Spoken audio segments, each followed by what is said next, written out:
পৃথিবীর ভূমিতে ছড়িয়ে আছে অজস্র গল্প। কিছু সত্যকে মানব সমাজ তার অত্যন্ত অদমনীয় উৎসাহের বশবর্তী হয়ে উন্মোচন করতে সক্ষম হয়েছে ঠিকই, কিন্তু আজও বহুবিধ গহীন রহস্যের সভ্যতা লুকিয়ে রয়েছে পৃথিবীর প্রাচীন ভূমির অন্তর্মহলে।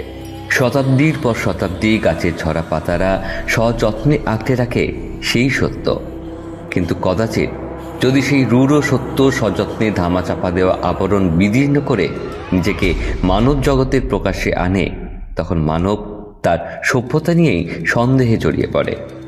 আর সেটা যদি হয় কোনো প্রাচীন অভিশাপকে ভিত্তি করে, তাহলে তার কোনো কথাই নেই।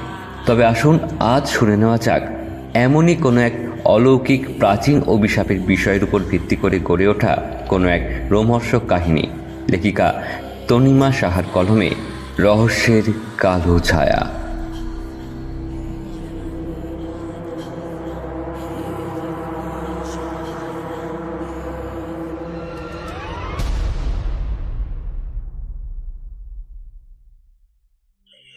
উমেশ্বরী মুখার্জি সেই দুপুর থেকে একবার ঘরে একবার বাইরে করে যাচ্ছে। কিছুক্ষণ বসার ঘরে সোফাটা একটু জিরিয়ে নিয়েই আবার পায়চুরি করে যাচ্ছেন। বাড়ির বউ চন্দ্রকোনা মুখার্জি বেশ কয়েকবার এসে বলে গেছে, মা একটু বসো না, এত দুশ্চিন্তা করো না, ওরা দেখবে এক্ষুনি এসে পড়বে। চতুর্থবার যখন এই কথা চন্দ্রকোনা বললেন, তখন উমেশ্বরী দেবী রেগে গিয়ে বললেন, এক কথা আর কতবার বলবে? প্লেন পুরো 10 ঘন্টা দেরিতে পৌঁছবে। কে জানে মেয়েটা এখন কি করছে। জেট লাগে তো তার মাইগ্রেনটাও বেড়ে যায়। দেখো, উনি মা হয়ে ওনার কোনো চিন্তা নেই, আর এদিকে আমি চিন্তায় চিন্তায় পাগল হয়ে যাচ্ছি। ওইটুকুনি তো বিন্নু আমার, কি করে যে এত কিছু সামলাচ্ছে কে জানে। যাও যাও, তুমি কি আমার জন্য 1 কাপ চা করে নিয়ে এসো তো। তোমার ওইটুকুনি বিন্নু এখন 26 বছরের ইউনিভার্সিটি স্কলার। দাঁত কিড়মিড় করে একবার চন্দ্রকোনার দিকে অগ্নিদৃষ্টি বর্ষণ করেই আবার পায়চারি শুরু করে দিলেন। কিছু পরে চন্দ্রকোনা আদা গোলমরিচ দিয়ে 1 কাপ ধোঁয়া ওঠানো চা নিয়ে এলো। আজ 31 বছর সংসারে চন্দ্রকোনা জানে তার শাশুড়ি মা যখনই খুব দুশ্চিন্তায় থাকেন, তখনই তিনি ঘন ঘন চা খান। চায়ে চুমুক দিয়ে উমেশ্বরী দেবীর মুখে একটা হালকা হাসির রেখা ফুটে উঠল। ও বৌমা, প্রিয়াংশু ফোন করেছিল নাকি? বিন্নুর ফ্লাইট আর কত দেরি? চন্দ্রকোনা কিছু বলার আগেই বাইরে থেকে চিৎকার শোনা গেল, ঠাম্মু, মা, তোমরা কোথায়? আমি এসে গেছি। হুড়মুড়িয়ে দুজনেই বেরিয়ে এলো ঘর থেকে।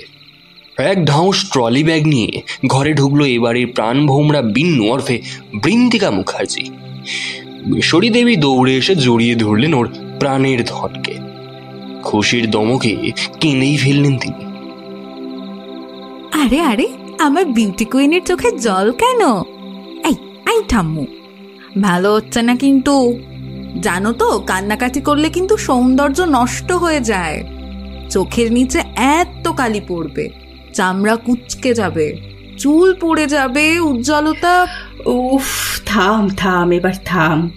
তোকে এতদিন বাদে দেখে একটু ভাবুক হয়ে গিয়েছিলাম, বুঝলি? নইলে উমেশ্বরী মুখার্জি কাঁদতে জানে না, শুধু কাঁদাতে জানে। বাহ বাহ, এই তো সঠিক ফর্মে চলে এসেছে আমার যোধাবাই। বলছি, এই রাস্তাটা ছেড়ে তোমাদের ঠাকুমা নাতনির প্রেমালাপটা জমালে হয় না? একটা বড় উইকেন্ডার ব্যাগ নিয়ে গোল দর্ঘম প্রিয়াংশুকে দেখে ওরা আরেক চোট হেসে উঠল। প্রিয়াংশু একটু হতাশভাবে তাকিয়ে ঢাউস ব্যাগটাকে নিয়ে কোনো মতে টেনে টুনে ঘরে ঢুকলেন। ঘরে ঢুকেই লিভিং রুমের সোফাটায় ধপ করে বসে পড়লেন। উমেশ্বরী 1 গ্লাস জল এগিয়ে দিলেন ছেলেকে।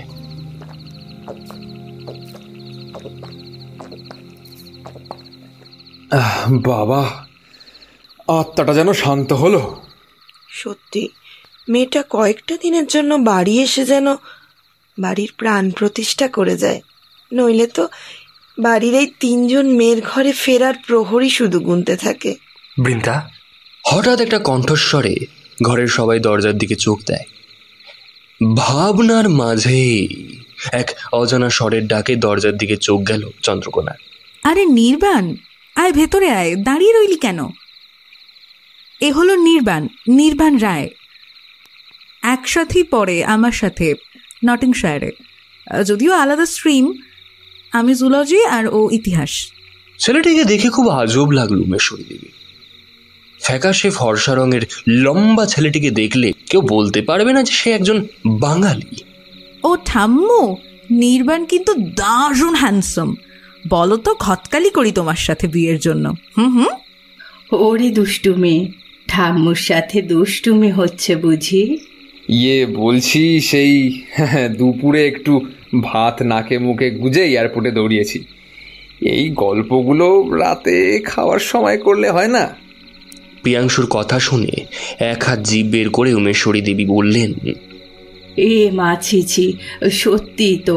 বৌমা, তুমি যাও গিয়ে ভাতটা বসিয়ে দাও, আর ইলিশ পাতুরিটা মাইক্রোওভেনে গরম করে নিও, কেমন? হ্যাঁ মা, যাই বলে চন্দ্রকোনা রান্নাঘরে দৌড়লেন। ঠাম্মু, নির্বাণ কয়েকটা দিন আমাদের সঙ্গেই থাকবে। নির্বাণ এই প্রথমবার ইন্ডিয়াতে এসছে। আসলে আমি মানা করেছিলাম বৃন্তিকাকে, কিন্তু সে কিছুতেই শুনলো না।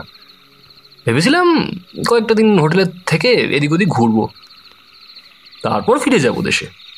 ভালোই করেছো বাবা, বন্ধুর বাড়িতে থাকবে, এতে এত সংকোচের কি আছে? তা তোমার লাগেজ কোথায় বাবা? নির্বাণ পিঠের বড় কিট ব্যাগটার দিকে আঙুল দেখিয়ে বলল, এই তো, এই ব্যাগেই আমার সব জামা কাপড় আছে। ও, এবার বুঝলাম। টিভিতে অবশ্য দেখেছি ওই বিদেশি যারা থাকে আর কি, তাদের পিঠে একটা বড় সড়ো ব্যাগ নিয়েই তারা ঘোরে। প্রিয়াংশু, বাবা যা তো, ছেলেটাকে ওই দক্ষিণের গেস্ট রুমটা খুলে দে। কতটা পথ জার্নি করে এসেছে, একটু স্নান করে ফ্রেশ হয়ে নিক। আচ্ছা শোনো, গিজার অন করা আছে, চাইলে গরম জলেও চান করতে পারো, ভালো লাগবে। তুমি যাও বাবা, গিয়ে স্নান করে একটু বিশ্রাম নাও, আমি চা পাঠিয়ে দিচ্ছি। ঠিক আছে ঠাকুমা, ওকে। বলে নির্বাণ প্রিয়াংশুকে অনুসরণ করলো। নির্বাণ, তুমি নটিংশায়ারে কবে থেকে আছো? আমি তো ছোট থেকে ওখানেই থাকি, আমার জন্ম তো ওইখানেই, আমার পরিবারের সবাই ওখানেই থাকে। এখন অবশ্য ওরা মারা গেছে। ইন্ডিয়ার সাথে একটা সম্পর্ক থাকলেও কোনোদিন ইন্ডিয়ায় আসা হয়নি, সময়ও হয়নি কোনোদিন নিজের আসল যোগসূত্রকে খুঁজে বের করার বা খুঁজে দেখার। তাছাড়া এবার একটা বিশেষ কারণে ইন্ডিয়া আসার ইচ্ছে ছিল।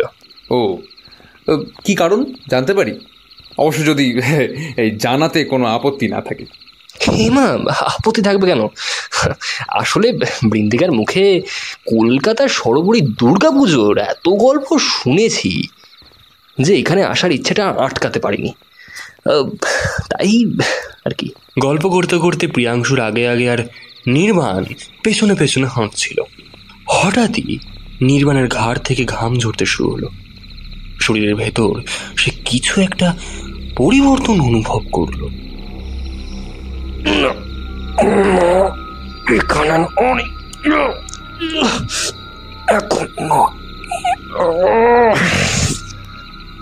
এই সময়টায় নির্বাণের কণ্ঠস্বর স্বাভাবিক থাকে না, তার গলার স্বরটা একটা রুক্ষ ফ্যাস ফ্যাসে স্বরে রূপান্তরিত হয়ে যায়।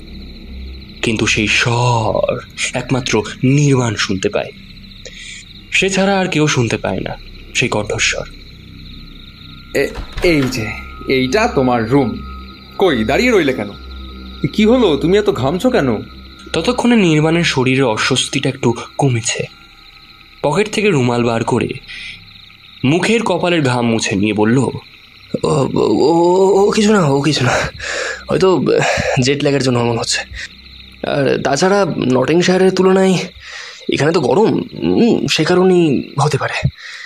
হ্যাঁ, ঠিক বলেছ। আচ্ছা দেখে নাও, এই হলো তোমার রুম, তুমি চেঞ্জ করে নাও। আচ্ছা, কফি খাবে না চা? চাই, ঠিক আছে। বেশ, এই তোমার আমার না জমবে ভালো। আমিও একটু চা প্রিয় মানুষ আর কি। এ কথা বলে প্রিয়াংশু একগাল হেসে নিলেন। প্রিয়াংশু নিজের ঘরে এসে টাওয়েল নিয়ে সোজা বাথরুমে চলে গেলেন। আজকে গরমটা বেশি ঠিকই, ছেলেটার অসুবিধা হওয়াটা স্বাভাবিক, তবুও ওই রকম ভাবে কেউ ঘামতে পারে, আবার নিমিষেই ঘাম উধাও? এ তো স্বাভাবিক কথা নয়। উনি স্নান সেরে এসে দেখলেন চন্দ্রকোনা চা নিয়ে এসছে, কিন্তু চন্দ্রকোনার মুখটা বেশ গম্ভীর। কি হয়েছে কণা? প্রিয়াংশুর এই নামেই ডাকেন চন্দ্রকোনাকে।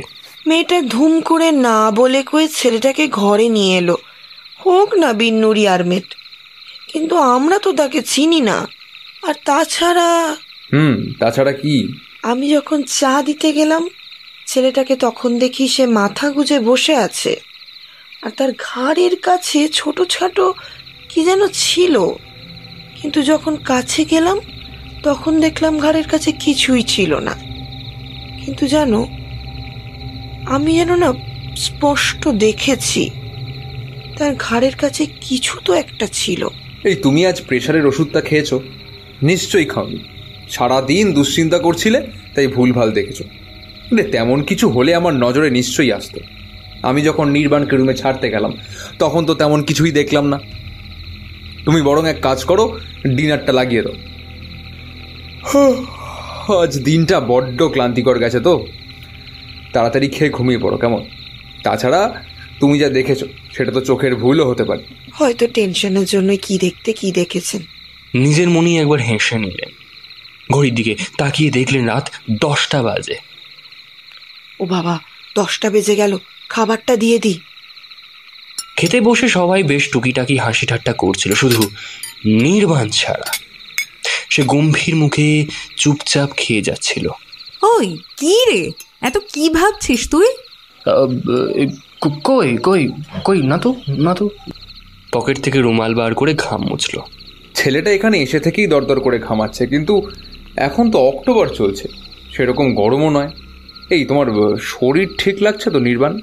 বলো তো, ডাক্তার গোস্বামীকে একটা খবর দেই। প্রিয়াংশুরই এক স্বভাব, কিছু হলেই ডাক্তার দেখানোর যে বাতিকটা কবে যাবে কে জানে। বাবা নির্বাণ, শোনো, তোমার তেমন কিছু অসুবিধে হলে কিন্তু লুকিও না, হ্যাঁ? আমাদের জানিও। না না ঠাকুমা, আমার কোনো অসুবিধা হচ্ছে না। আসলে আমি তো খুব ঠান্ডা জায়গায় থাকি, তাই এখানকার টেম্পারেচারটা মানিয়ে নিতে একটু সময় লাগছে। বাই দ্য ওয়ে, এই রান্নাটা কিন্তু অসাধারণ হয়েছিল, লিটারালি দারুণ একেবারে। মায়ের হাতে স্বয়ং অন্নপূর্ণার বাস হয়ে যে কোনো ধরনের রান্নায় মা একেবারে সিদ্ধহস্ত। তুই থামবি এবার, খাওয়ার সময় কথা কম বলতে হয় জানিস না? ও হো, সরি, এবার শুধু খাওয়া। চন্দ্রকোনা আর চোখে শুধু নির্বাণকে দেখে যাচ্ছেন। কেন জানি ছেলেটাকে দেখে প্রথম থেকেই বেশ অস্বস্তি লাগছে। ছেলেটার চোখের মণিগুলো কেমন যেন হলদেটে। শীতকালীন জায়গায় চোখের মণির রং অন্যরকম হয় সেটা তিনি জানেন, কিন্তু এমন হলদেটে রঙের মণি তিনি প্রথমবার দেখলেন। কি জানি বাবা, উমেশ্বরী দেবীর মনে অশ্নি মেঘেরা এসে জমাট বাঁধতে শুরু করলো। চন্দ্রকোনার কপট চোখ রাঙানোকে উপেক্ষা করেই খেতে খেতে ঠাকুমা, নাতনি আর বাবার হাসি ঠাট্টা চলতে লাগলো, কিন্তু নির্মাণ একটা কথাও বলল না। খাওয়া দাওয়া হয়ে গেলে যে যার ঘরে শুতে চলে গেল। সারাদিনের একটা ধকল যাওয়ায় সবাই শোয়ার সঙ্গে সঙ্গে ঘুমিয়ে পড়ল। শুধু নির্মাণের চোখেই ঘুম নেই। ছটফট করছে সে। এবার গায়ে জ্বালা করছে। হাতের দিকে তাকিয়ে নির্মাণ দেখল তার হাতের রং পরিবর্তন হয়ে কালো হতে শুরু হয়েছে। ঘন কালো রং ধীরে ধীরে নির্মাণের ফর্সা টুকটুকে শরীরটাকে পুরো ঢেকে ফেলল। নির্বাণের চোখের রং পরিবর্তিত হয়ে গেল সাপদ পিত রঙে। ঠোঁটের ফাঁক দিয়ে বেরিয়ে এলো কিছু তীক্ষ্ণ বিষাক্ত দন্তরাজি। ঘাড়ের কাছে ছিদ্রগুলো এখন বেশ বড় বড় হয়ে গেছে। সেখান থেকে নির্গত হচ্ছে এই বিশ্ব ব্রহ্মাণ্ডের সবচেয়ে বিষাক্ত লাভা। এই লাভা আগ্নেয়গিরির অগ্নুৎপাত থেকেও ভয়াবহ। এই বিষের কিছুটা পরিমাণের পতনেই একটা এলাকার বিরাট অংশে সমূলে বিনাশ করে সক্ষম। না, আর দেরি করা যাবে না। এক্ষুনি একটা উপায় করতে হবে, এক্ষুনি একটা ব্যবস্থা নিতে হবে, নইলে সর্বনাশ হয়ে যাবে। এই জ্বালা যে আমার সইছে না, আর সইছে না।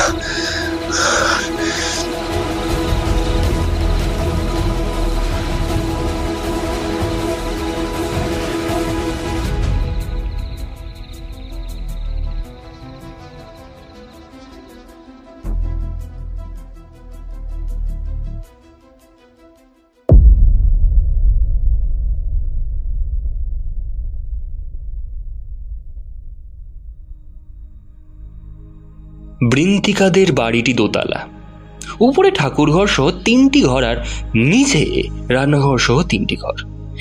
উমেশ্বরী দেবীর স্বামী জীবিত থাকাকালীন উমেশ্বরী দেবী উপরে ঠাকুরের ঘরের পাশের ঘরটাতেই থাকতেন।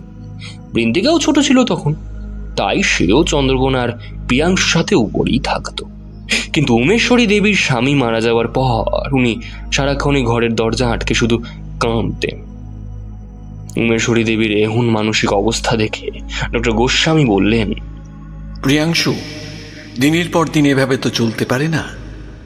উনি কিন্তু তাহলে মানসিকভাবে সম্পূর্ণ অসুস্থ হয়ে পড়বেন। সময় থাকতে থাকতে তাকে এই শোক থেকে ছাড়িয়ে আনতে হবে, নইলে তোমার পরলোকগত পিতার মতো তোমার মাকেও আমরা চিরতরে হারিয়ে ফেলব। ডক্টর গোস্বামীর বলা কথাগুলি প্রিয়াংশুর আর চন্দ্রকোনার মাথার সারাক্ষণ ঘুরঘুর করত। বাবাকে হারিয়ে প্রিয়াংশু পায়ের তলায় জমিটাকে হারিয়েছে, এখন মায়ের কিছু হয়ে গেলে সে কি করবে? উমেশ্বরী মুখার্জি বাড়ির মাথার ছাদ, তাকে ছাড়া তো সবকিছুই অন্ধকার। তাই একদিন প্রিয়াংশু করল কি, উমেশ্বরী দেবীর সমস্ত জিনিসপত্র গুছিয়ে ওনাকে নিচের ঘরে নিয়ে এলো। উমেশ্বরী প্রিয়াংশুকে সে কথা জিজ্ঞেস করায় সে বলে, একজনকে হারিয়েছি, আরেকজনকে হারাতে চাইনি। আর তোমার যা প্ল্যান প্রোগ্রাম দেখছি তাতে আমায় বাধ্য হয়েই এই স্টেপটা নিতে হলো। উমেশ্বরী দেবী হাসবেন না কাঁদবেন বুঝতে পারলেন না। ওনার হাঁ করা মুখটা পেছনে ফেলে গটগট করে প্রিয়াংশু হেঁটে চলে এলেন। সেই থেকে উমেশ্বরী দেবী নিচেই ঘুমো। কিছুদিন পর চন্দ্রকোনা আর প্রিয়াংশুও নিচের আরেকটা ঘরকে শোবার ঘর করে নিচেই ঘুমোতে লাগলেন, আর উপরের শোবার ঘরটাকে স্টাডি রুম বানিয়ে নিলেন। প্রিয়াংশু এখানকার একটি কলেজে জুলজির প্রফেসর, যদিও তার প্রাগৈতিহাসিক জীব এবং কল্পবৈজ্ঞানিক জীব নিয়েও পড়াশোনা আছে। আগে তো উপরের ঘরে স্টাডি রুম ছিল, কিন্তু ছোট্ট ছিল। তারপরে উপরে 2টো ঘরের মধ্যে একটাকে স্টাডি রুম আর আরেকটায় বৃন্তিকার ঘর বানানো হয়, আর নিচের একটা ঘরকে স্টাডি কাম লাইব্রেরি বানানো হলো। বৃন্তিকা বড় হচ্ছিল। প্রিয়াংশু আর বৃন্তিকার পড়াশোনার বই ছাড়াও আরো অনেক বই ছিল। প্রতি বছর বাবা মেয়ে বইমেলায় ঘুরে ঘুরে প্রচুর বই কিনত, তারপর সারা বছর ধরে সেগুলিকে গোগ্রাসে পড়ত। বৃন্তিকা বাইরে চলে যাওয়ার পর থেকে প্রিয়াংশু আর বইমেলায় যান না।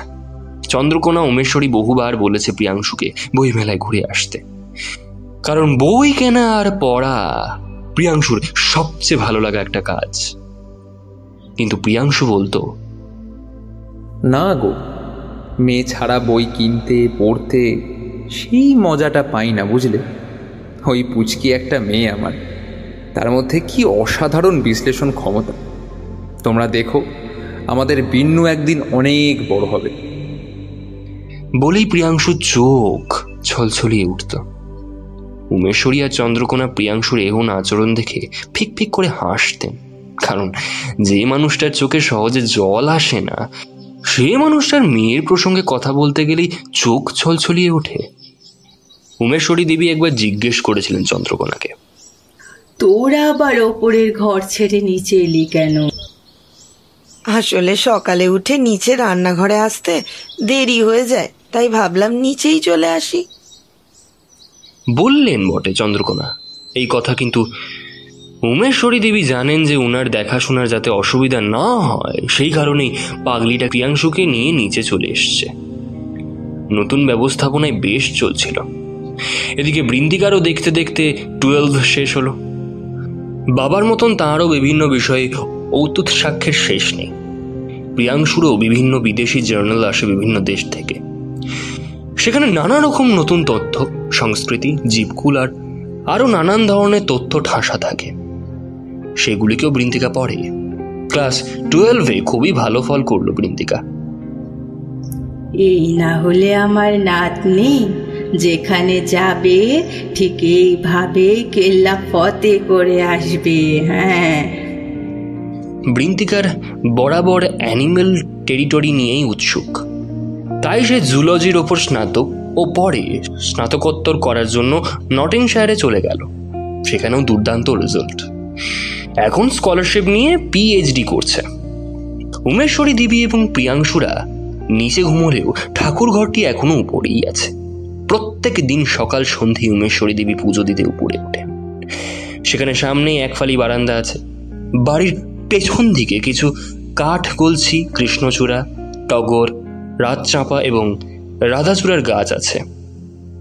সকালে যখন উমেশ্বরী দেবী পুজো দিতে উপরের ঘরে যান, তখন পুজো শেষে কিছুটা সময় বারান্দায় কাটান।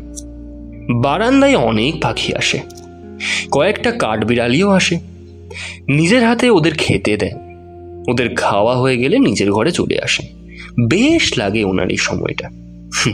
নাতনি এতদিন পর বাড়ি আসায় একটু বড় করেই পুজো দিয়েছিলেন তিনি। কিন্তু আজ সকালে যখন পুজো দিতে ওপরের ঘরে এলেন, তখন ওনার একটা অদ্ভুত অনুভূতি হলো। ওপরে ঠাকুর ঘরের কাজ শেষ করে উনি অভ্যাসবশত বারান্দায় গেলেন কাঠবিড়ালি ও পাখিদের খাবার খাওয়াতে।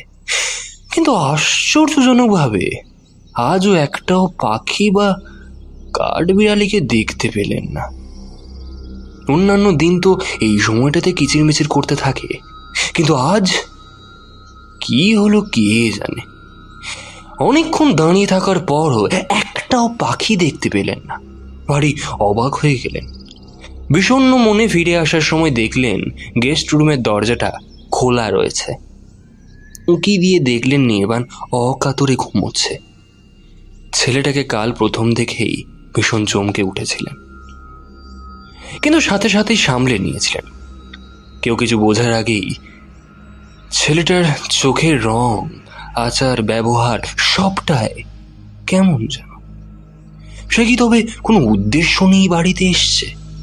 পিন্নুর সাথে প্রায় প্রতিদিনই তার কথা হতো গুগল ভিডিওতে। কই, সে তো কিছু বলল না এর এখানে আসার বিষয়ে। যাই হোক, একটু দেখে রাখতে হবে ছেলেটাকে। আস্তে আস্তে সরে আসলেন তিনি ঘরের সামনে থেকে। সিঁড়ির একপাশে একটা ঘর।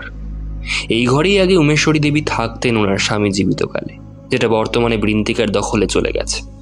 আর আরেকটা পাশে স্টাডি রুম, ঠাকুর ঘর, গেস্ট রুম, তারপর বারান্দা। সিঁড়ির পাশে এসে দেখলেন বৃন্তিকা হাই তুলে আলমোড়া ভাঙতে ভাঙতে ঘর থেকে বেরিয়ে আসছে। বৃন্তিকাকে দেখে উমেশ্বরী দেবীর মনটা আবার গুনগুনিয়ে উঠল। কি রে বিন্নু, ঘুম ভালো হলো? হ্যাঁ ঠাম্মু, যাকে বলে একেবারে দারুণ ঘুম হলো। নিজের ঘরে নিজের বিছানায় কত দিন পর ঘুমালাম বলো তো। তোমার পূজা হয়ে গেল? হ্যাঁ রে, হয়ে গেছে। তুই ফ্রেশ হয়ে নিচে চলে আয়, চা জল খাবারটা খেয়ে নিবি। আর হ্যাঁ, তোর ওই যে বন্ধু, আহা কি যেন নাম ওর? নির্বাণ ঠাম্মু, নির্বাণ। হ্যাঁ হ্যাঁ, ওকেও ডেকে নিয়ে আয় কেমন।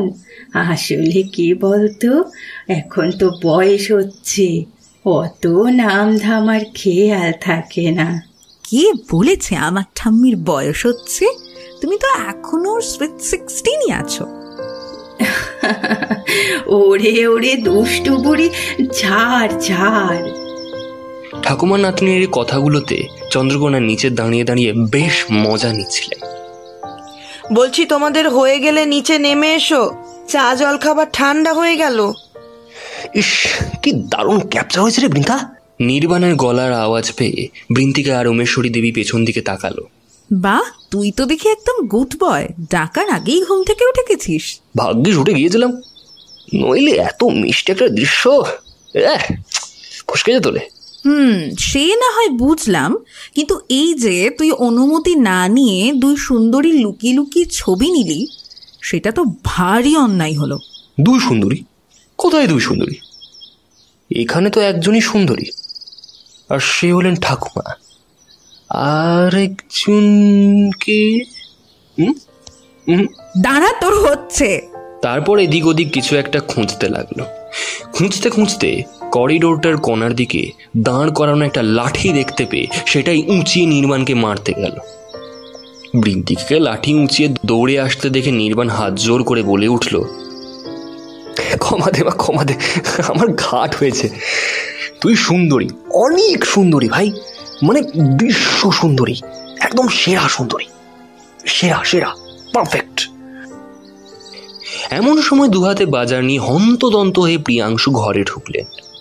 মেয়ে এসেছে, সঙ্গে বন্ধুকে নিয়ে এসছে, তাই 3-4 দিন ছুটি নিয়েছেন কলেজ থেকে। প্রিয়াংশুকে গোলদর্গম হয়ে বাড়িতে ঢুকতে দেখেই চন্দ্রকোনা তাড়াতাড়ি কাছে গিয়ে ব্যাগ দুটো হাত থেকে নিয়ে বললেন, যাও হাত মুখটা ধুয়ে আসো, চা তৈরি হয়ে গেছে, আর তার সাথে গরম গরম লুচি, বেগুন ভাজা আর ধোকার ডালনাও তৈরি। তোমরাও নিচে চলে আসো। আর মা, তোমার কিন্তু প্রেশারের ওষুধটা এখনো খাওয়া হয়নি, নিচে নামার সময় আস্তে আস্তে নামবে কিন্তু। ও ঠাম্মু, মা তো দেখি তোমার উপর খবরদারি করে গো। দুঃখের কথা কি আর বলি রে বিন্নু, পেয়েছে এক শান্তশিষ্ট বুড়ো মেয়েকে, তাই যত জোর আমার উপরেই খাটায়। চল নিচে যাই, নয়তো তোর মা আবার খেয়ে নাও করে করে নিজেরই প্রেশারটা বাড়িয়ে নেবে। ঠাকুমা কি সুইট রে বৃন্দা, তুই তুই সত্যিই খুব ভাগ্যবতী রে। হে বসাই, এমনি এমনি কি আমি বাড়ি আসার জন্য পাগলা হয়ে থাকি? আজ আবার খাওয়ার টেবিলে নির্বাণকে চুপ দেখে চন্দ্রকোনা বললেন, নির্বাণ, চুপচাপ কেন হয়ে আছো? খাবার পছন্দ হয়নি বুঝি? না না, তেমন কিছু নয়, ওই গতকাল তুমি বললে না যে ওই খেতে খেতে কথা বলতে নেই, তাই আর কি, মানে। দেখো, দেখে কিছু শেখো, তোমাদেরকে তো আর কিছু শেখাতে পারলাম না, এই বাচ্চা ছেলেটাকে দেখো, কিছু শেখো, সেই একমাত্র বুঝতে পেরেছে।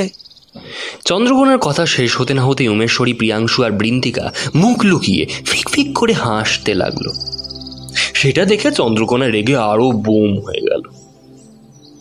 এরই মাঝে প্রিয়াংশু হঠাৎ বলে উঠলেন, আরে জানো তো, আজ যখন বাজার থেকে ফিরছিলাম তখন দেখি থমাসের যে বিলিতি বেড়ালটা ছিল সেটাকে কোনো বিষাক্ত কিছু কামড়িয়েছে, পুরো শরীরটা বেচারা নীল হয়ে গেছে। কিন্তু আশ্চর্যের ব্যাপার হলো বেড়ালটার শরীরটা না কেমন সংকুচিত হয়ে গেছে। থমাস খুব শক্ট হয়ে আছে, তার স্ত্রী মারিয়াম তো খুব চেঁচামেচি করছে। কি যে কামড়ালো বেড়ালটাকে কে জানে, ভেটও ঠিক বুঝতে পারছে না জানো। শুধু এতটুকুই বলল যে বিষটা এতটাই মারাত্মক ছিল যে বেড়ালটার গায়ের মাংস পর্যন্ত গলিয়ে দিয়েছে। ইস্কো, বেড়ালটা থমাস আর মারিয়ামের খুব আদরের ছিল। কি কামড়ালো বলো তো? এদিকে তো বিষাক্ত কোনো পোকামাকড়ের উৎপাতও কোনোদিন শুনিনি। সবার মুড অফ হয়ে গেল খবরটা শুনে। তাই নির্বাণের মুখের অভিব্যক্তির পরিবর্তনটা কেউ লক্ষ্য করল না। প্রায় 1 সপ্তাহ হয়ে গেছে নির্বাণ এখানে এসেছে। উমেশ্বরী দেবী লক্ষ্য করলেন যে এই কদিন নির্বাণ ঘর থেকেই বেরোয়নি এবং দোতলার ঘরগুলো যেন নিচতলার ঘরগুলোর তুলনায় বেশি ঠান্ডা। বিশেষত ঠাকুর ঘরের পর থেকে, অর্থাৎ গেস্ট রুম থেকে বারান্দা পর্যন্ত যেন হিম শীতল হয়ে থাকে। অথচ ব্যাপারটা উল্টো হওয়ার ছিল, মানে নিচের ঘরগুলো বেশি ঠান্ডা হওয়ার কথা ছিল। একদিন বিকেলে বৃন্তিকা জোর করে নির্বাণকে নিয়ে বেরোলো। নির্বাণ তো কিছুতেই যাবে না। শেষে বৃন্তিকা বলল, তুই যে বললি কলকাতায় ঘুরবো, পুজো দেখবো, তো এভাবে ঘরে বসে বসে পুজো দেখবি নাকি? এই কথা বলার পর তখন নির্বাণ বেরোতে রাজি হলো, কিন্তু ওরা বেরোনোর কিছুক্ষণের মধ্যেই আবার ফিরে এলো। ওদের এত তাড়াতাড়ি ফিরতে দেখে প্রিয়াংশু বলল, কিরে, হয়ে গেল ঘোরাঘুরি? এই যে বললি একটু শপিং করবি, তারপর ফুচকা খাবি, তারপর ওই মজায় খাবো থেকে ডিনারের প্ল্যান ছিল। আর প্ল্যান, পাড়ার কুকুরগুলো সব প্ল্যান ভেস্তে দিল। এমনভাবে গায়ে জোম খাড়া করে লেজ সোজা করে দাঁত খিচিয়ে চেঁচাতে লাগলো, বাপরে বাপ! আমরা তো ভয়েই পালিয়ে এলাম। উমেশ্বরী দেবীও ওদের কথা শুনে ঘর থেকে বেরিয়ে এলেন। উনি দেখলেন যে নির্মাণের হাত দুটো কাঁপছে, ওনার ভ্রু দুটো কুঁচকে গেল। পাড়ার কুকুর? কিন্তু ওরা তো বেশ ভালো রে। তোর বাবা রোজ কলেজ যাওয়ার সময় নিজের হাতে তাদের দোকান থেকে কিনে খাবার খাইয়ে যান। আগে তো কখনো শুনিনি এমন কিছু। তুই ভালো করেছিস ফিরে এসছিস। এরপর যখনই বেরোবি ক্যাব বুক করে বেরোবি। হ্যাঁ, তাই করব। বাবা, যা অভিজ্ঞতা হলো। সবচেয়ে আশ্চর্যের কি জানো তো, কুকুরগুলো আমার থেকে বেশি নির্বাণের দিকে তাকিয়ে চেঁচাচ্ছিল। ও তো বেচারা ভয়েই জড়সড় হয়ে গেছে। সেটাই তো স্বাভাবিক। এই কামড়ায়নি তো কুকুরগুলো? না, কামড়ায়নি। উমেশ্বরী দেবী লক্ষ্য করলেন নির্মাণের শুধু হাতই কাঁপছে না, সে আবার সেই প্রথম দিনের মতন ঘামতে শুরু করেছে। সব মিলিয়ে ওনার অভিজ্ঞ চোখে একটা যেন অষ্টি সংকেত ধরা পড়ল। মনে মনে ঠিক করলেন যে একবার উনি ওনাদের গুরুদেবের আশ্রমে যাবেন।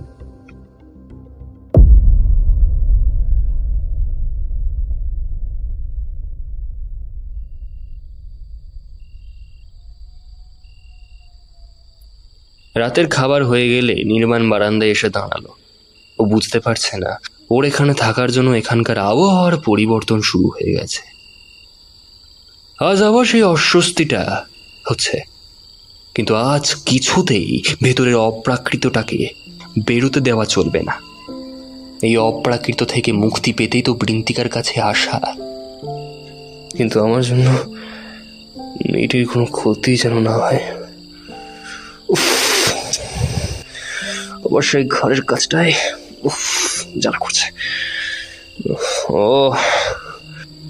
তার চোখের মনি রং পরিবর্তন হতে শুরু করল।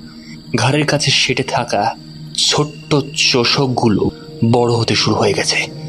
এই চোষকগুলোই তো সেদিন বেড়ালটাকে শরীরের মাংসকে চুষে খেয়ে নিয়েছিল।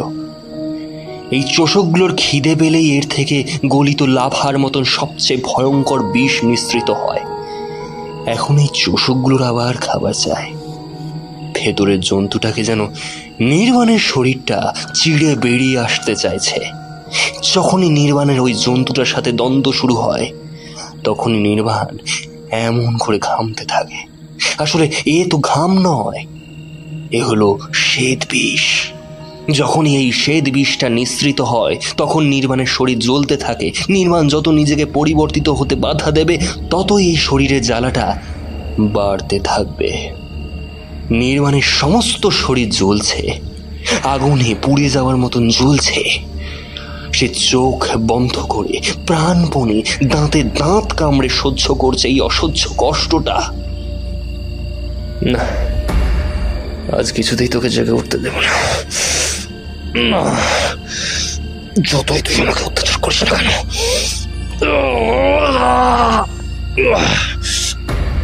হঠাৎই নির্বাণের মনে হলো তার জ্বলুনিটা যেন একটু কমে আসছে। জ্বালাটা কমতে কমতে তারপর একেবারে শেষ হয়ে গেল। শরীর থেকে শ্বেত বিষটা বেরোনোও বন্ধ হলো। ধীরে ধীরে চোখ মেলে দেখে বৃন্তিকা তার কাঁধে হাত দিয়ে দাঁড়িয়ে আছে।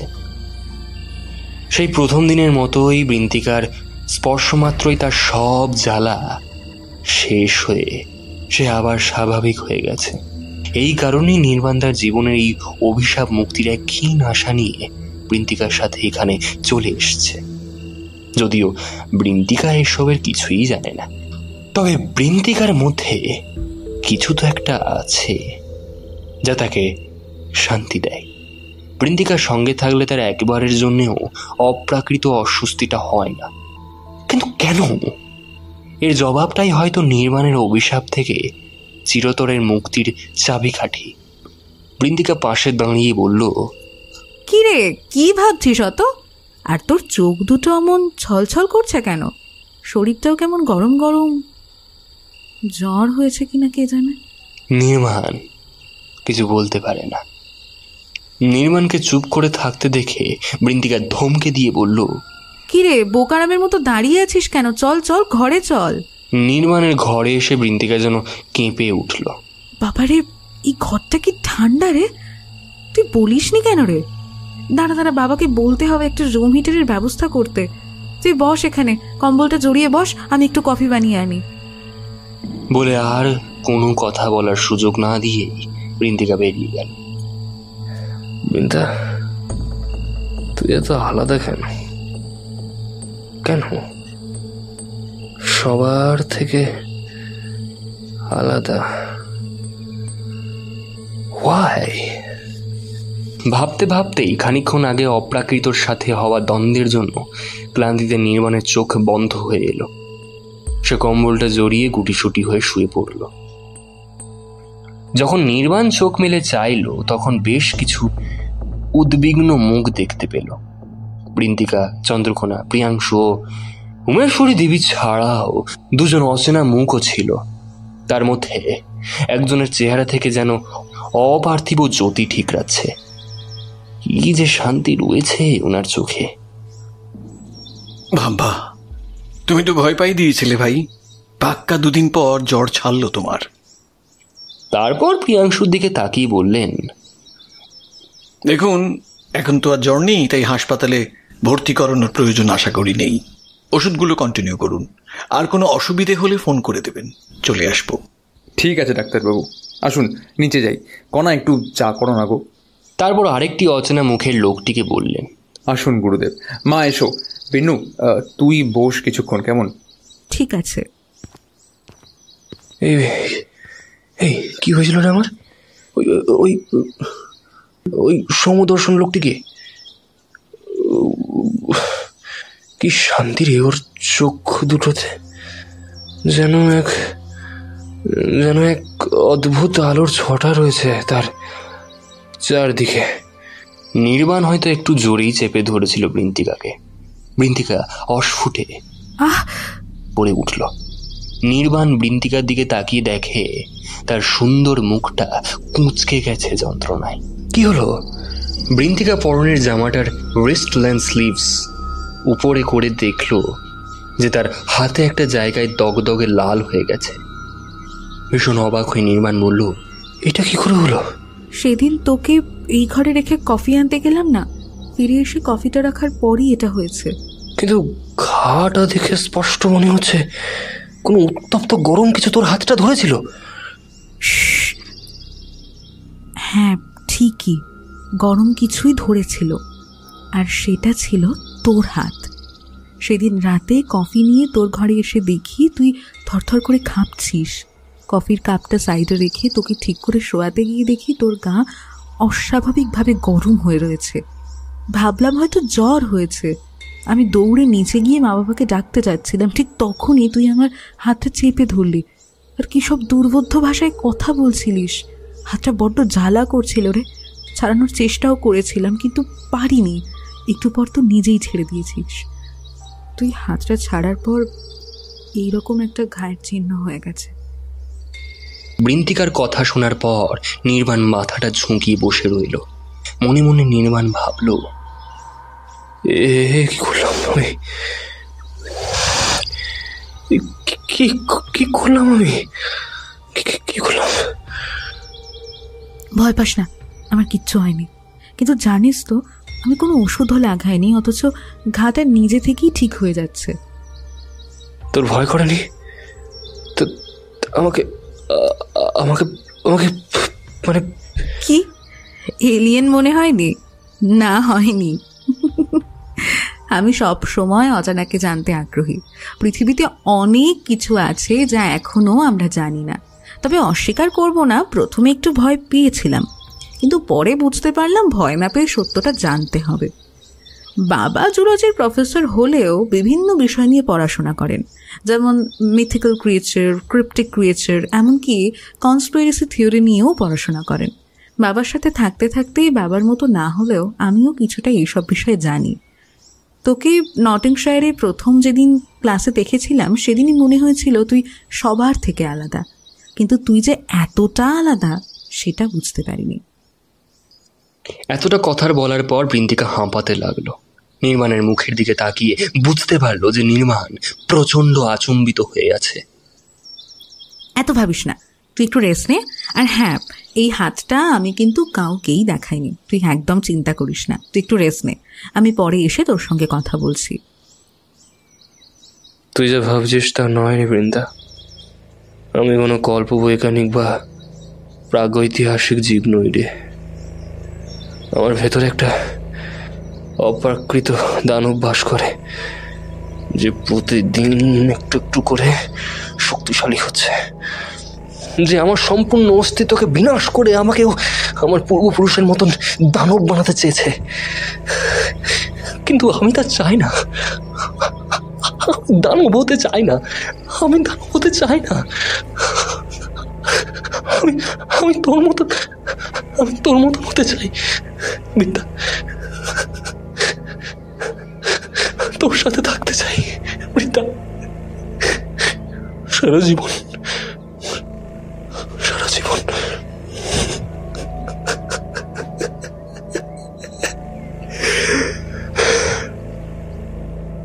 কিছুক্ষণ পর বৃন্তিকা যখন নির্বাণকে দেখতে আবার উপরে গেল, তখন তার মনে হলো যেন উপরতলাটায় আগের মতন ঠান্ডা লাগছে না। আগে তো বারান্দায় যাওয়া দরজাটা বন্ধ করার সত্ত্বেও হাড় কাঁপানো ঠান্ডা লাগতো, এই একটু আগেও তো বেশ ঠান্ডা ছিল উপরতলাটা, কিন্তু এখন তো সেরকম মনে হচ্ছে না। হয়তো গা সওয়া হয়ে গেছে ঠান্ডাটা। নির্বাণের ঘরে গিয়ে নির্বাণকে কোথাও খুঁজে পেল না বৃন্তিকা। ঘর থেকে বেরিয়ে দেখলো বারান্দার দরজাটা খোলা রয়েছে। বৃন্তিকা ভাবল নির্বাণ বারান্দায় গেছে, কিন্তু বারান্দায় গিয়েও নির্বাণকে দেখতে পেল না। ফের ঘরে এসে বৃন্তিকা দেখে একটা বই দিয়ে একটা চিরকুট চাপা দেওয়া রয়েছে। বৃন্তিকা চিরকুটটা খুলে পড়তে লাগলো। প্রিয় বৃন্দা, প্রিয় সম্বোধনে রেগে যাস না রে। তুই আমার কাছে মহামূল্যবান। ভেবেছিলাম এবার তোকে আমার জমানো সব কথাগুলো বলবো, কিন্তু না, সে আসে সূর্যর দেখা হলো না। তোকে আর তোর পরিবারকে সুরক্ষিত রাখতে আমি চলে গেলাম এখান থেকে। বৃন্দা, আমার ভেতরে এক প্রাচীন অভিশাপ বাস করছে। জানি না এই অপ্রাকৃত জন্তুটাকে আর কতদিন আমার ভেতরে আটকে রাখতে পারবো। কেন তো তোর বা তোর পরিবারের কোনো ক্ষতি আমি করতে পারবো না। আমি বিদায় নিলাম, তুই ভালো থাকিস। এতে নির্বাণ। পুনশ্চ থমাসের বেড়ালটাকে আমার ভেতরের অপ্রাকৃতটাই মেরেছিল, তার জন্য আমি খুব দুঃখিত। চিরকুটটা পরে ধপ করে বিছানায় বসে পড়ল বৃন্দা। বৃন্তিকার চোখ বেয়ে নোনা জল পড়তে লাগলো। এ কি পড়ল সে? সত্যি সত্যি কি তবে নির্বাণ? এমন সময় বৃন্তিকাদের কুলগুরু স্বামী স্ত্রী শক্তি ঘরটাতে ঢুকলেন। বৃন্তিকাকে ওই রকম ভাবে বসে থাকতে দেখে তার হাতে ধরা চিরকুটটার দিকে নজর যায় তাঁর। বৃন্তিকার হাত থেকে সেই চিরকুটটা নিয়ে পড়লেন কুলগুরু স্বামী স্ত্রী শক্তি। একে একে তখন ঘরে উমেশ্বরী দেবী, প্রিয়াংশু, চন্দ্রকোনা উপস্থিত হয়েছে। সবাই চিরকুটটা পড়ার পর উমেশ্বরী দেবী স্বামী স্ত্রী শক্তিকে বললেন, গুরুদেব, এই কারণে আমি আশ্রমে গিয়ে আপনাকে আসতে অনুরোধ করেছিলাম। ছেলেটাকে প্রথম দিন দেখেই আমার কেমন একটা মনে হয়েছিল। ও ওই রকম ঘামানো, ও ওপরতলাটা হঠাৎ করে হিম শীতল হয়ে যাওয়া, বারান্দায় কোনো কাঠ বেড়ালে পাখি না আসা, হ্যাঁ এমনকি রাস্তার কুকুর বেড়ালগুলো তাকে দেখলে ভয়ে রোম খাড়া করে গড় গড় করে। সবচেয়ে আশ্চর্যের ঘটনা ছিল তার চোখের মনির রং। ওই রকম হলদেটে রঙের চোখ আমি কখনো দেখিনি। থমাসের বেড়ালটা মারা যাওয়ায় আমার সন্দেহটা আরো গাঢ় হয়। তাই আমি। কিন্তু মা, এত জায়গা থাকতে সে বিন্নু মায়ের সঙ্গে এখানেই বা কেন এলো? চন্দ্রকোনাও একদম চুপ হয়ে গেছে। সে ভাবতেই পারছে না যে ছেলেটি তাদের সঙ্গে এতদিন থাকলো, মজা করলো, সে আসলে কোনো মানুষই না। গুরুদেব, কেন? স্বামী স্ত্রী শক্তি এতক্ষণ সব শুনছিলেন। এবার উনি বললেন, উত্তর পেতে গেলে এই ছেলেটির সম্বন্ধে আগে জানতে হবে। তার সঙ্গে আনা ব্যাগটাতে খুঁজে দেখো তো কিছু পাওয়া যায় কিনা। প্রিয়াংশু নির্বাণের ব্যাগটা হাত দিতেই যাচ্ছিলেন, তখনই স্ত্রীশক্তি তাড়াতাড়ি তাকে থামিয়ে চোখ বন্ধ করে একটা মন্ত্র উচ্চারণ করে নির্বাণের ব্যাগটার উপর হাত রাখলেন। সঙ্গে সঙ্গে তার হাত থেকে একটা দুতি বেরিয়ে পুরো ব্যাগটার উপর আলোর বিচ্ছুরণ করতে লাগলো। কিছুক্ষণ পরেই আবার সব স্বাভাবিক হয়ে গেল। নাও এইবার খুঁজে দেখো, এখন ব্যাগটাই হাত দিতে পারবে। স্বামী স্ত্রী শক্তির কথা শুনে প্রিয়াংশু নির্মাণের ব্যাগটাই তন্ন তন্ন করে খুঁজতে লাগলো। ব্যাগটাই বেশিরভাগ জামা কাপড় আর অপ্রয়োজনীয় জিনিস। শেষে নির্বাণের ব্যাগের ভেতরের দিকের একটা মাঝারি চেনের ভেতর থেকে তো ডায়েরির মতন দেখতে নোটপ্যাডের খোঁজ পেল প্রিয়াংশু। নোটপ্যাডটা খুলে প্রিয়াংশু দেখলো খুব রুটিন মাফিক কিছু লেখা নেই, মাঝে মাঝে কিছু লেখা রয়েছে। প্রিয়াংশু একটু গলাটা উঁচু করে পড়তে লাগলো লেখাগুলো। প্রতিবার আমার এই অভিশপ্ত জীবন নিয়ে বাঁচতে ইচ্ছে হয় না। আমি ঠিক কোথাও পালিয়ে যাব, হয়তো জায়গা বদলালে অভিশাপ থেকে মুক্তি পাব। জানি হয়তো ব্যর্থ চেষ্টা করা হবে, তাও আমি একবার চেষ্টা করব। 1 Feb, থার্সডে, নটিংশায়ার, 2018। এখানে একটা কলেজে ভর্তি হয়েছি। আমার পড়াশোনা করতে সব সময়ই খুব ভালো লাগে, তাই ইতিহাস নিয়ে ভর্তি হলাম এই কলেজটাতে। সেখানেই দেখলাম মেয়েটাকে, বৃন্তিকা নাম তার। ইন্ডিয়া থেকে এসেছে বৃন্তিকা। প্রথম আলাপেই আমরা বন্ধু হয়ে গেছি। 12 জুন, টিউসডে, নটিংশায়ার, 2018। বৃন্তিকার সাথে এখন অনেক কথা হয়, বিভিন্ন বিষয় গল্প হয়। লক্ষ্য করলাম ও কাছে থাকলে আমার ভেতরের দানবটা যেন শান্ত হয়ে থাকে। মনে হয় ওকে যেন ভয় পায়, কিন্তু কেন? তবে কি বৃন্তিকাই আমাকে এই অভিশাপ থেকে বাঁচাতে পারে? জানি না, তবে আমাকে জানতেই হবে। এইটুকু পড়ে প্রিয়াংশু ডায়েরিটা বন্ধ করলেন। জিজ্ঞাসু দৃষ্টিতে কুলগুরু স্ত্রী শক্তির দিকে তাকিয়ে বললেন, এসব কি? আমি জানি এই ধরনের অপ্রাকৃত জীবেরা আমাদের পৃথিবীতে থাকে, কিন্তু সে তো নিজেদের মতো নিজেদের সুরক্ষিত জায়গায় থাকে। তাহলে নির্বাণ কেন একটা ঝুঁকি নিল? বিন্নু মাই বা কি করে নির্বাণকে বাঁচাতে পারে? স্বামী স্ত্রী শক্তিকে চুপ থাকতে দেখে উমেশ্বরী দেবী বললেন, চুপ করে থাকবেন না বাবা, কিছু তো একটা বলুন। আমার সোনার সংসারে কি হয়ে গেল? বাবা, আপনি চুপ থাকলে আমাদেরকে কে দিশা দেখাবে? দয়া করে কিছু তো বলুন। স্বামী স্ত্রী শক্তি খুব গম্ভীর মুখে নিচে নেমে এলেন। উনাকে অনুসরণ করে বাকিরাও নিচে এলেন। বৃন্দিকা সেই থেকে নিঃশব্দে কেঁদে যাচ্ছেন। চন্দ্রকোনার যেন কথাই হারিয়ে গেছে।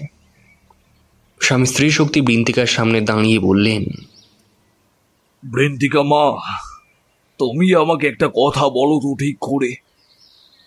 চোখের জল মুছে বৃন্তিকা গুরুদেবের দিকে চাইল। ভালোবাসো তাকে? নিঃশব্দে মাথা নাড়িয়ে সম্মতি দেয়। তারপর বলে, তাকে বাঁচাতেই হবে গুরুদেব, বাঁচাতেই হবে। চেকোস্মিথের অভিশাপ সম্বন্ধে কারোর কি কিছু জানা আছে? চেকোস্মিথ ছিলেন প্রাচীনকালের এক অতি নিষ্ঠুর লোক, মহৎ রাজা রজার স্মিথের একমাত্র ছেলে। রজার স্মিথের নামানুসারে এই জায়গাটির নাম রজার ল্যান্ড হয়েছে। রজার স্মিথ নিজের রাজ্য ও প্রজাদের জন্য অনেক উন্নতিমূলক কাজ করেছেন, কিন্তু তারই ছেলে চেকোস্মিথ ছিল ঠিক তার উল্টো। ছোট থেকেই চেকোস্মিথ সবাইকে মারধর করতে পছন্দ করত। বড় হওয়ার সাথে সাথে তার এই নিষ্ঠুরতা আরো বাড়তে থাকল।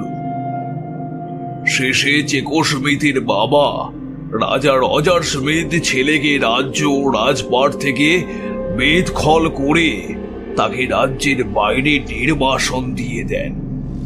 রাগে পুষতে থাকা চেকোস্মিথ কালো জাদুর শিক্ষা শুরু করেন এবং নিজের মানবরূপী শরীরটাকে শয়তানকে সমর্পণ করে দেয়।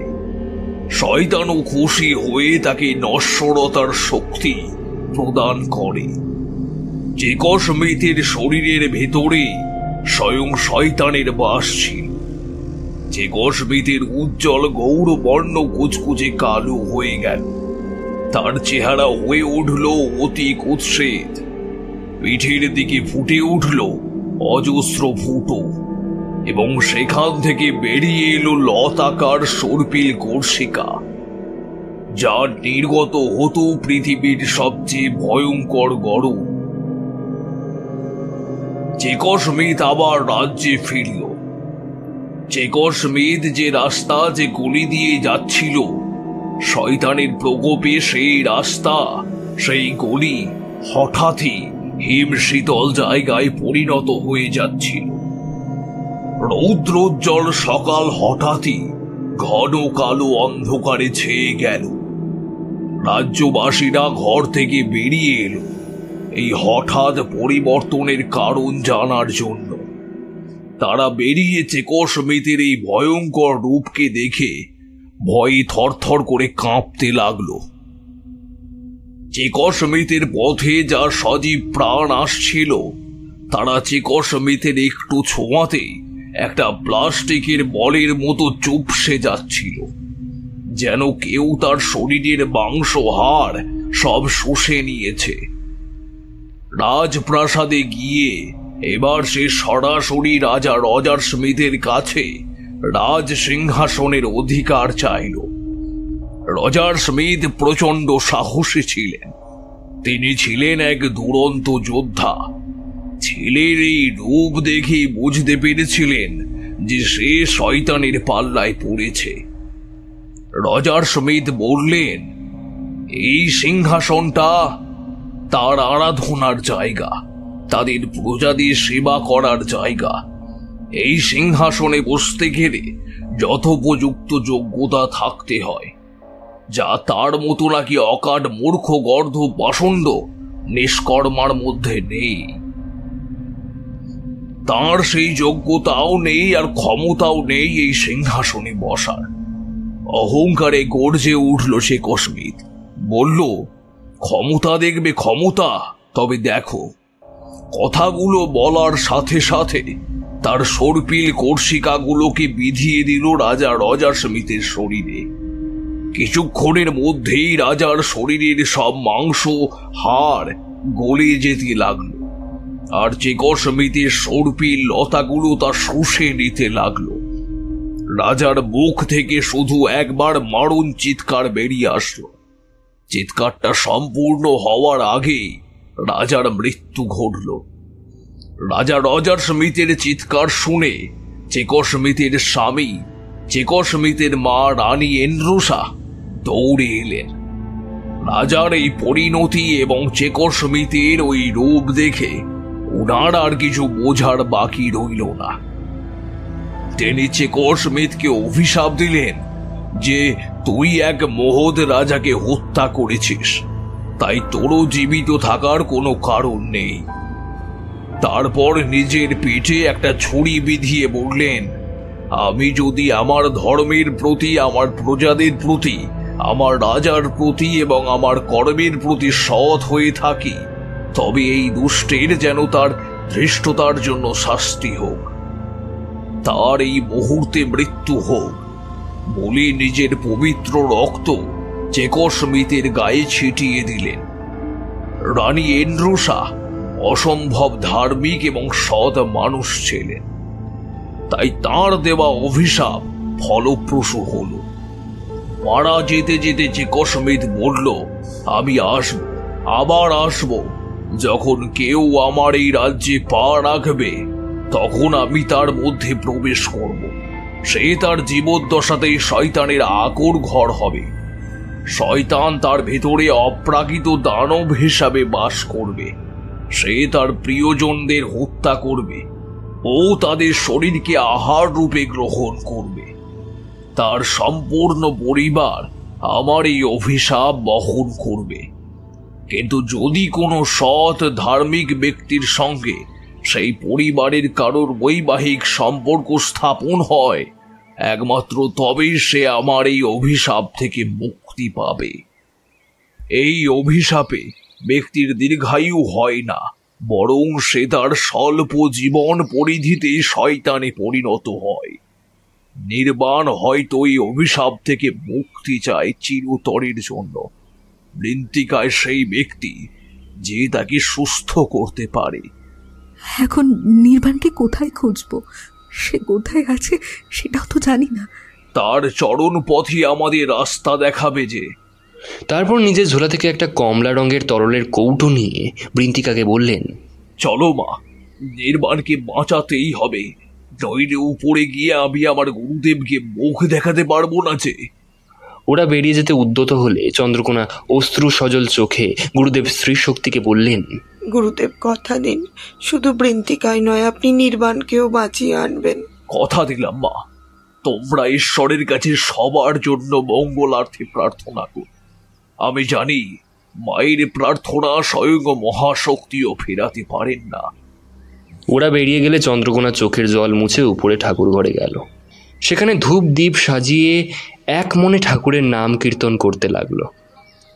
চন্দ্রকোনা দেখা দেখি প্রিয়াংশু আর উমেশ্বরী দেবীও গিয়ে ঠাকুর ঘরে বসে বুকের কাছে হাত জোর করে এক মনে প্রার্থনা করতে লাগলেন।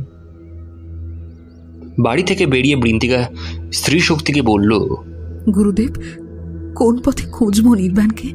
যে রাস্তা বা গলি দেখে সেটা অস্বাভাবিক মনে হবে, সেই রাস্তায় গেলেই তার খোঁজ পাওয়া যাবে।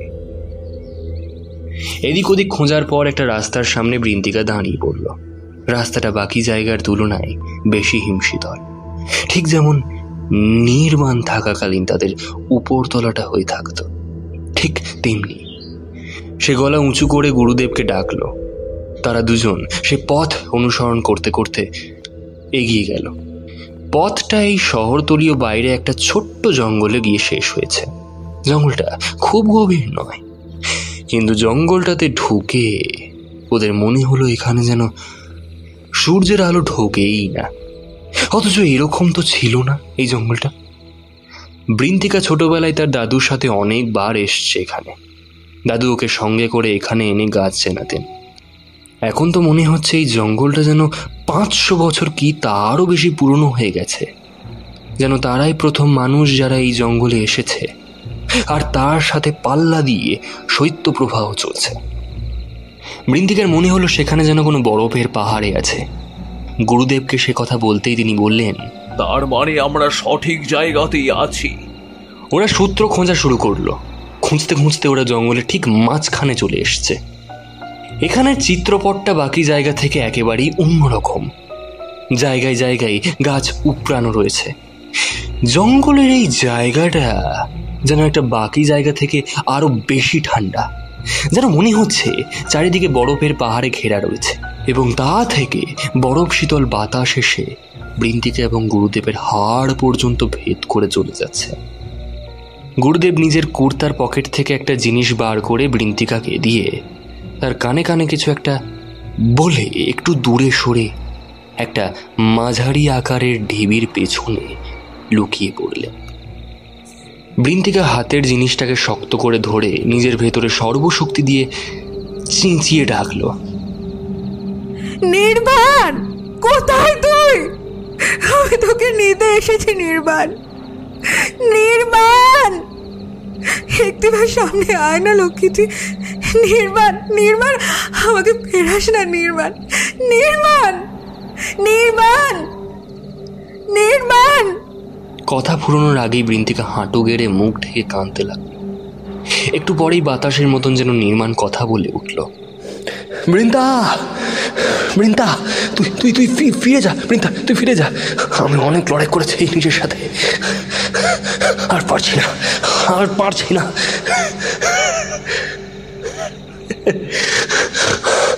এবার আমি হেরে গেছি বৃন্দা, হেরে গেছি।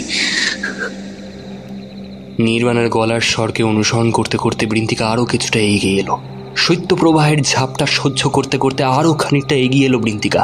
হঠাৎ একটি গাছের পেছনে একটা আবছা অবয়ব দাঁড়িয়ে থাকতে দেখলো বৃন্তিকা। ধীর স্বরে সে ডাকলো, নির্বাণ। ব্যাস বৃন্দা, ব্যাস বৃন্দা, বৃন্দা আর এগোস না, আর এগোস না। আমার এই রূপ দেখার পর মনে হয় না তুই আর আমাকে পছন্দ করবি। ফিরে যা, ফিরে যা, ফিরে যা, ফিরে যা, ফিরে যা।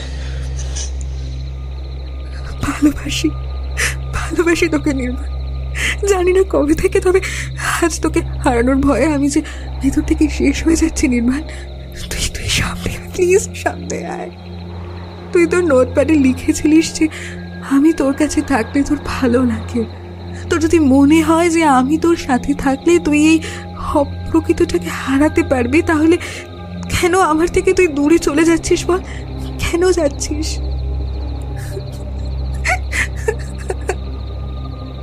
ওদিকে নির্মাণের চোখ বেয়ে জল গড়িয়ে পড়ছে, কারণ সেও যে ভালোবাসে বৃন্তিকাকে। তাই তো বৃন্তিকার কোনো ক্ষতি যাতে না হয় সেই জন্যই তো সে বেরিয়ে চলে এলো বৃন্তিকার বাড়ি থেকে।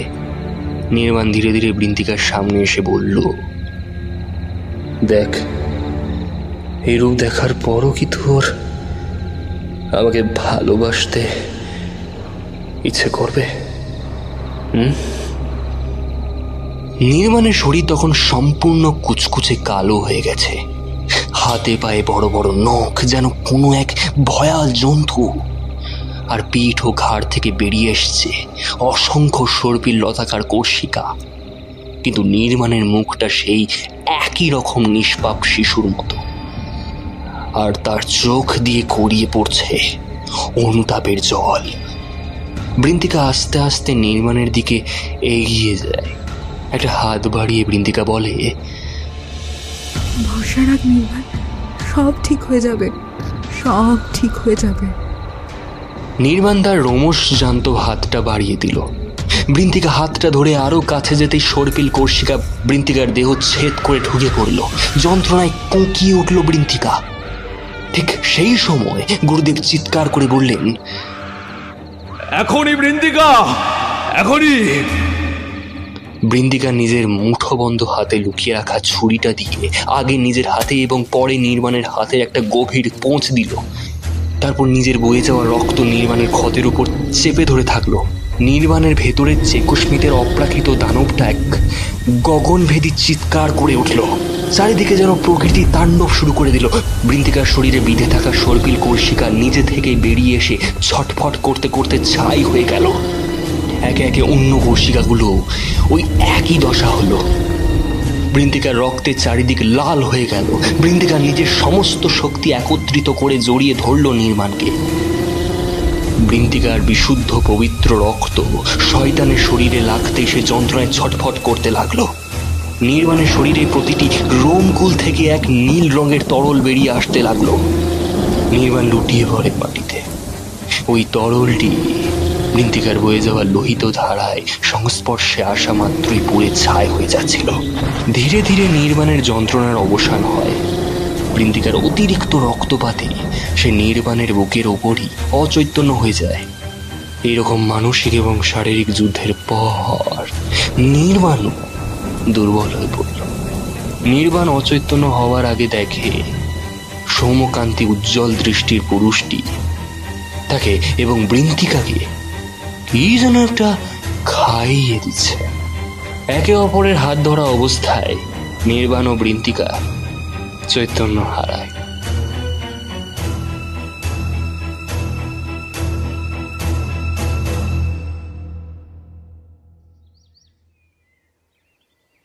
চার দিন পর নির্বাণ চোখ মেলে তাকালো। বৃন্তিকা, বৃন্তিকা, কোথায় বৃন্তিকা? বৃন্তিকা ধড়মড়িয়ে উঠতে যায়, কিন্তু তার মাথাটা যেন ঘুরে ওঠে। নির্বাণ দেখে যে সে বৃন্তিকার হাত ধরে আছে। বৃন্তিকা অচৈতন্য। নির্বাণ ধীরে ধীরে বৃন্তিকার কাছে বসে তাকে ডাকে, কিন্তু বৃন্তিকা কোনো সাড়া দেয় না। বৃন্তিকার কিছু হয়ে গেছে ভেবে নির্বাণ বৃন্তিকার ধরা হাতটাতে মুখ গুঁজে ডুকরে কেঁদে উঠল। ঠিক এই সময় বৃন্তিকার চোখ মেলে ক্লান্ত গলায় বলল, তুই এত কাঁদতে পারিস সেটা তো জানতাম না। বৃন্তিকার গলার আওয়াজ শুনে নির্বাণ তাকালো। নির্বাণ চোখের জল মুছে বলে, বৃন্দা, বৃন্দা তুই ঠিক আছিস? আমি আমি আমি সত্যি খুব ভয় পেয়ে গিয়েছিলাম রে। ভাবলাম হয়তো তোকে চিরকালের মতো হারিয়ে ফেলেছি। আলোতে হেসে বৃন্তিকা বলল, কি করে হারাবো আমি? এই যে তুই এত শক্ত করে আমার হাতটা ধরে আছিস, এই বন্ধন ভেঙে কি কখনো হারানো যায়?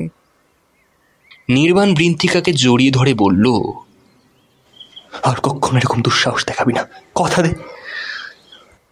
বৃন্তিকাও নির্বাণকে জড়িয়ে ধরে বলল, তোকে যদি কখনো বিপদে পড়তে দেখি তখন দুঃসাহস তো দেখাতেই হবে। নির্বাণ বলল, ভালোবাসি তোকে, অনেক অনেক ভালোবাসি। আমিও। দুজনের চোখের জলে দুজনের কাঁধ ভিজতে লাগলো। আজ প্রায় 1 মাস পর নির্বাণ এবং বৃন্তিকা গুরুদেব স্বামী স্ত্রী শক্তির আশ্রম থেকে বাড়ি ফিরছে। সবার চোখেই খুশির বন্যা বইছে। উমেশ্বরী দেবী আর চন্দ্রকোনা দুজনে মিলে অনেক আচার বিধি করে বিভিন্ন পর্যায়ে পর্যায়ে নির্বাণ ও বৃন্তিকার শুদ্ধিকরণ করে নজর কাটালে। গুরুদেব স্বামী স্ত্রী শক্তিও এসছেন ওদের সঙ্গে। সবাই বসার ঘরে গোল করে বসলে প্রিয়াংশু বললেন, আচ্ছা গুরুদেব, আপনি কি করে জানলেন যে বিন্নুমাই পারবে নির্বাণকে বাঁচাতে? চেকসমিত অতি অহংকারীর বশবর্তী হয়ে নিজের বিপদ নিজেই ডেকে নিয়েছিল। সে বলেছিল কোনো বিশুদ্ধ সৎ মানুষের সাথে সম্পর্ক স্থাপন করলেই অভিশাপের মুক্তি ঘটবে।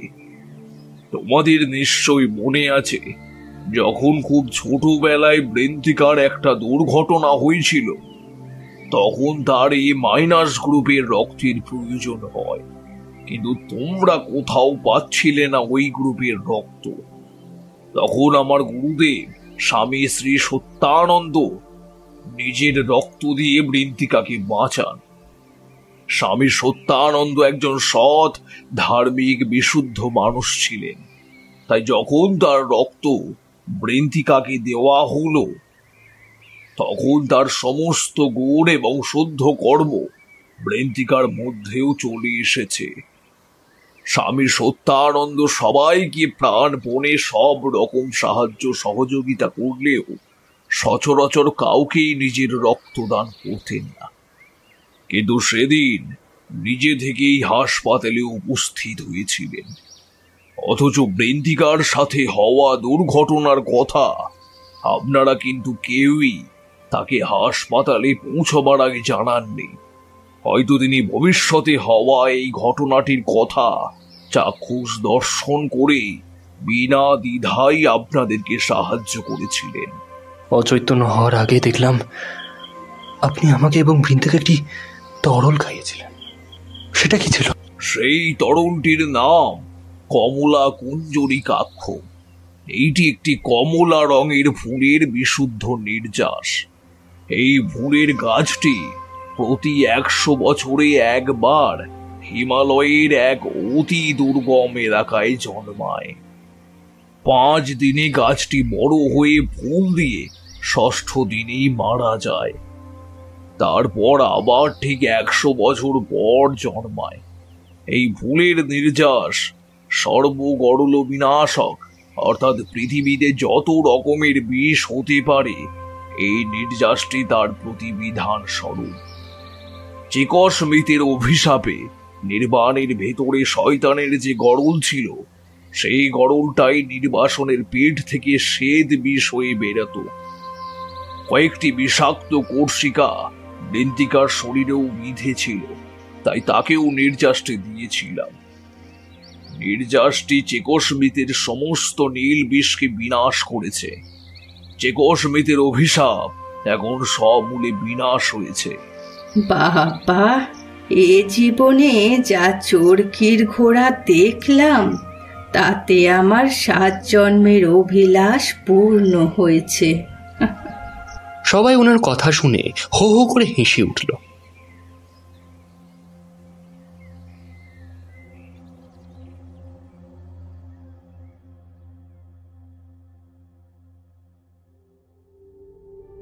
এতক্ষণ আপনারা শুনছিলেন লেখিকা তনিমা সাহার কলমে রহস্যের কালো ছায়া। আজ গল্প পাঠটি ছিল তুষার, গল্পের সূত্রধর পার্থপ্রতিম দাস। অন্যান্য চরিত্রে খুশি, অনন্যা, সুপ্রিয়, রাজ, দিব্যেন্দু ও পার্থপ্রতিম। শব্দগ্রহণ ও সংযোজন সুদেশনা। Poster designing seed. গল্পটির সমগ্র পরিকল্পনা ও পরিচালনা পার্থপ্রতিম দাস। আমাদের আজকের গল্পটি কেমন লাগলো তা জানাতে ভুলবেন না লাইক ও কমেন্টের মাধ্যমে। আর খুব ভালো লাগলে শেয়ার করুন সবার সঙ্গে। আরও ভিন্ন স্বাদের গল্প শুনতে সাবস্ক্রাইব করুন আমাদের ইউটিউব চ্যানেলটি। তবে আজ আসি, আবার অন্য কোনো দিন এক নতুন গল্প নিয়ে হাজির হব আপনাদের কাছে। ততদিন ভালো থাকুন, সুস্থ থাকুন আর শুনতে থাকুন রহস্যের অন্ধকারে। ধন্যবাদ। শুভরাত্রি।